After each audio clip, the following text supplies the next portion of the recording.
let's dive right into this explainer. Look, if you've been anywhere near the tech space lately, you absolutely know the feeling.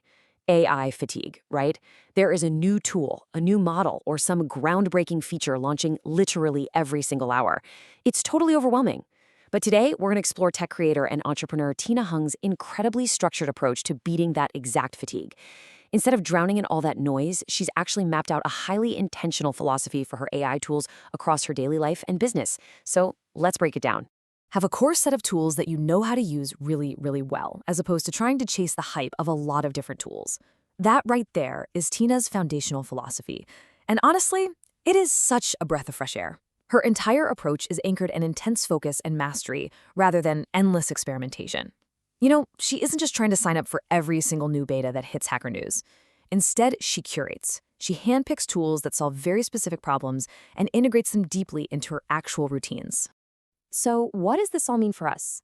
The crucial takeaway here is that true productivity actually comes from completely avoiding the hype cycle. The trap most of us fall into, and I've done this too, is constantly switching platforms just to chase that shiny new feature. But Tina's strategy takes the exact opposite route, building deep, deep familiarity with just a select few platforms.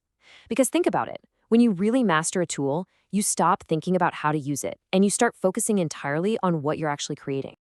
To really illustrate this, Tina practically maps her life into 4 distinct spatial zones. We've got the home base, the builder dungeon, Octopus HQ, and finally the content studio. Let's take a tour through each of these right now, starting with where she wakes up.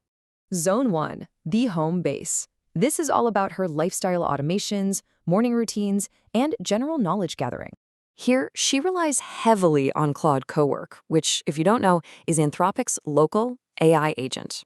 She uses it to build these awesome custom no-code workflows. Get this, before she even gets out of bed, Cowork generates a daily morning brief that aggregates her Slack messages, her emails, calendar, and even her investment portfolio. It's all just there. Alongside this, she fires up the standard Claude chat for random daily queries. We're talking about trying to remember song lyrics based on some obscure reference, or figuring out exactly what to do on a 14-hour flight layover in Frankfurt. It is literally her ultimate lifestyle assistant. Now, this brilliantly illustrates why she doesn't just rely on one single chatbot. She pairs Claude with Perplexity, and she does this for some very specific practical reasons. Claude is amazing for conversational brainstorming, sure, but since she lives in Hong Kong, she has to use a VPN to access it, which, can be a major hassle. Perplexity, on the flip side, doesn't require a VPN for her at all. Plus, she specifically uses Perplexity when she needs objective, multi-source research, like, say, comparing an air fryer to an oven or finding the absolute best sneakers for flat feet. She perfectly matches the tool's strength to her specific daily friction points. Moving on, we descend into Zone 2, the Builder Dungeon. This is her dedicated space for creating software. So this is a dense, highly technical environment for developing custom apps and AI workflows. And because software development is incredibly complex, she doesn't just rely on one magic coding button. Instead, every coding tool in her stack gets a very distinct role. She uses Claude Code for deep, autonomous work inside her internal code base. She uses Warp for managing multiple coding agents at the exact same time. Cursor gives her that familiar IDE environment, while Codex handles the really highly specialized coding tasks. And, this is smart, when she doesn't want to look at code at all, when she just wants a functional, beautiful prototype fast, she leans on Bolt or Retool for business logic. It's a perfectly calibrated toolkit. But the Builder Dungeon isn't just about writing code, right? It's about running models securely. To power this whole setup, she runs massive open source models like Quinn, Llama, GLM, and Minimax, entirely locally on our own hardware. And the reason why is simple. It makes her workflow 100% private and completely free. She then pairs these local models with agent builders like NAN for no-code automated logic, and uses the OpenAI SDK when she really needs to get her hands dirty with custom code to craft her own agents. Now, you might be wondering, how exactly do you run massive AI models locally 24/7 without literally melting your computer? Well, the magic number is 64. She uses an Apple Mac Studio equipped with an M4 chip and 64 gigabytes of RAM. That beast of a machine is the hardware foundation that makes all this completely private local AI development possible. Next up, leaving the dungeon, we arrive at Octopus HQ. This zone is dedicated strictly to team management. Specifically, this is how she runs her company, Lonely Octopus, which is a mostly remote team of over 10 people. And managing a remote team means managing a mountain of communication. So her team relies heavily on Notion as their primary database, tapping into Notion AI to instantly sift through tons of documentation and notes. They're also fully immersed in the Google ecosystem, using Gemini to summarize and transcribe their Google Meets. Oh, and she uses this really nifty tool called WhisperFlow for super fast audio inputs. But the most fascinating part is how they handle the highly sensitive meta-business stuff. For things like accounting, taxes, and banking, they refuse to use off-the-shelf AI. Instead, they build custom, localized software right in that Builder dungeon to ensure absolute maximum privacy.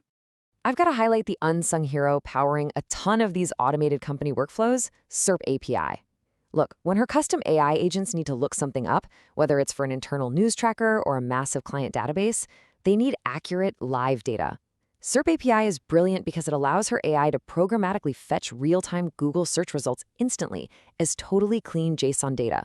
There's no dealing with annoying CAPTCHAs, no broken website layouts to parse, just instant, structured knowledge pulled straight from the web for her agents to use immediately. Finally, we enter the fourth and final zone, the content studio. The focus here is the human touch. And this is where things take a really surprising twist for someone who literally runs an AI education company. Despite her immense technical skills and that massive 64-gigabyte Mac studio, Tina actually prefers a low AI approach to content creation. Why?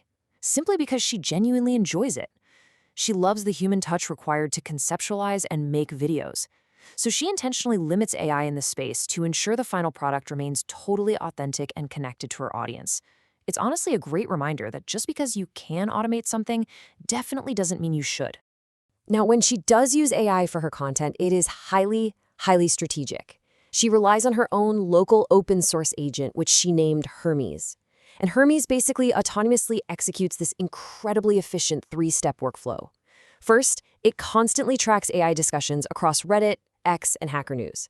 Second, it flags her the second a specific implementation topic, like say enterprise AI adoption, starts trending. And third, it generates a baseline research outline. Notice it doesn't rate the script for her. It just does the heavy lifting of trend spotting, so Tina can dive right into the actual hands-on research and human creation. To help manage her time, she also developed an internal tool affectionately known as AI Tina. This is a custom chat interface trained exclusively on all of her past social media content and videos. It's totally designed to help her team get immediate answers to information-based questions without bottlenecking her schedule. So instead of waiting hours for her to reply on Slack, her team can literally just ask AI Tina. It gets pretty funny, too. For example, if a new editor asks AI Tina for her specific prompt engineering frameworks, the bot instantly replies with exactly what the real Tina would say, right down to her memorable, quirky mnemonics like tiny crabs ride enormous iguanas. It is such a brilliant way to scale her own knowledge base for her team without ever losing her unique voice. So as we wrap up this map of Tina Huang's life, we can see exactly what it means to build a true philosophy of mastery. From her home-based automations all the way to her private builder dungeon, she's carefully selected tools that serve her, rather than letting the tools dictate her workflow. I want to leave you with this provocative thought as we close out this explainer. Look at your own workflow today. Are you endlessly chasing the hype of every single new AI release, or are you finally ready to stop searching, commit, and master your own core toolkit? Thanks so much for joining me today, and I'll catch you in the next one.